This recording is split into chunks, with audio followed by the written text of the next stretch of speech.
If you look at the candidates, they are all people that part of the regime.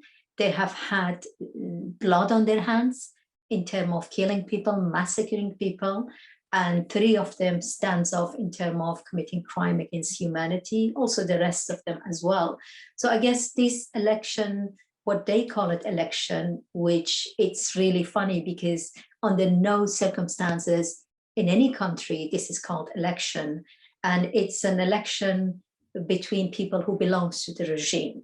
But in Iran, no opposition group, no women, obviously, no one who is not part of the regime or can participate. So I don't think that's called election. It really makes me angry when I look at the mainstream media, even somewhere like Guardian or Independent. They analyze the candidacy, they analyze the basically election as if it's a standard election.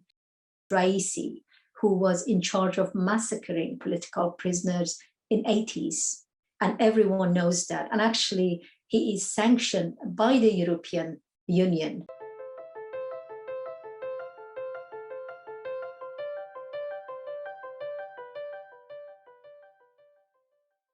There were many women basically put their name forward. And these are the women, remember, it's not me, it's not someone who is the opposition or just normal people.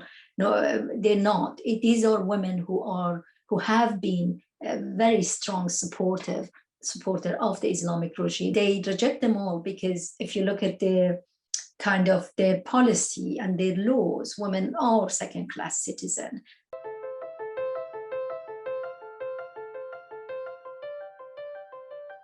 The Guardian Council have the last say. They're very hardcore in terms of being quite loyal to the leader of the Islamic regime, and eventually they are the one who decide about almost everything. And with the candidates, it's the same. I think with the candidates, obviously, when you say candidates, these are candidates from the regime, and even those who call themselves reformists is no different than the others. From someone like me who was in prison when I was a teenager, and many of my friends were killed and executed. If you look at it from my point of view, there is no difference between none of the candidates.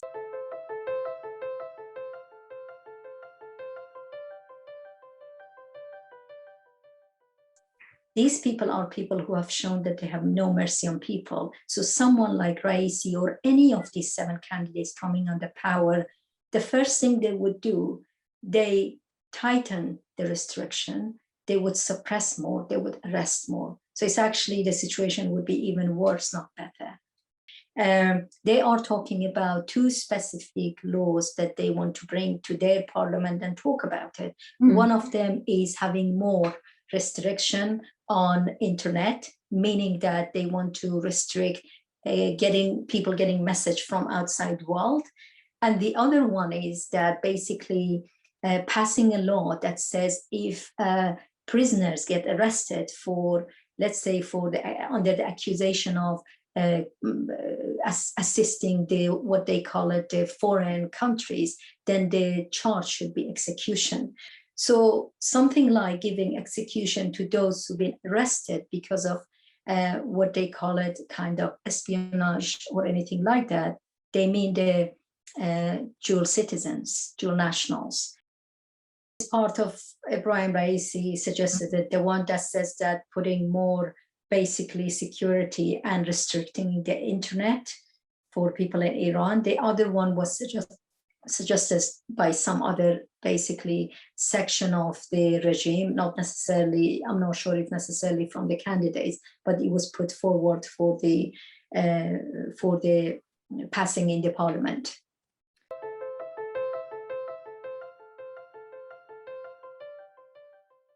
As I said, there is no different who comes in the power. We had Ahmadinejad, then we had Rouhani, and now we have someone else. It doesn't matter because internationally, the Islamic regime wants to use these prisoners as leverage in their negotiation. So it doesn't matter who comes on the power, they continue doing because they don't participate in a negotiation as any other government. They actually use force. And that actually reflection of what they do in Iran. Inside Iran, they put people in prison. Outside of Iran, they help Hamas, Hezbollah, they do hostage taking, or they kidnap opposition, someone like Ruhollah Azam and many others.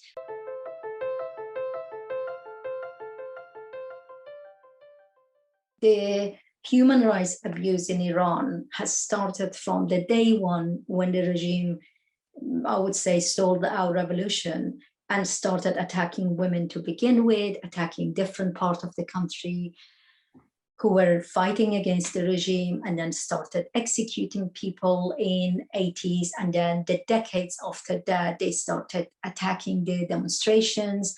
Right now, every section of the society, workers, artists, LGBTQ, or women. So you can see that actually it has no meaning, and even worse.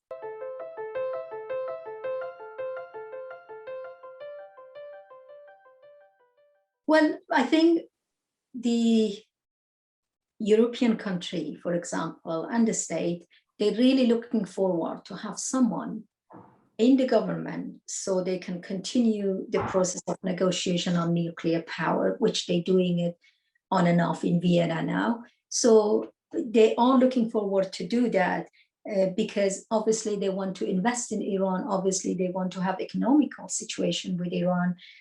And sadly, if I take it back to human rights, none of them put the matter of human rights before the negotiation. For example, they have negotiation with Iran over nuclear program.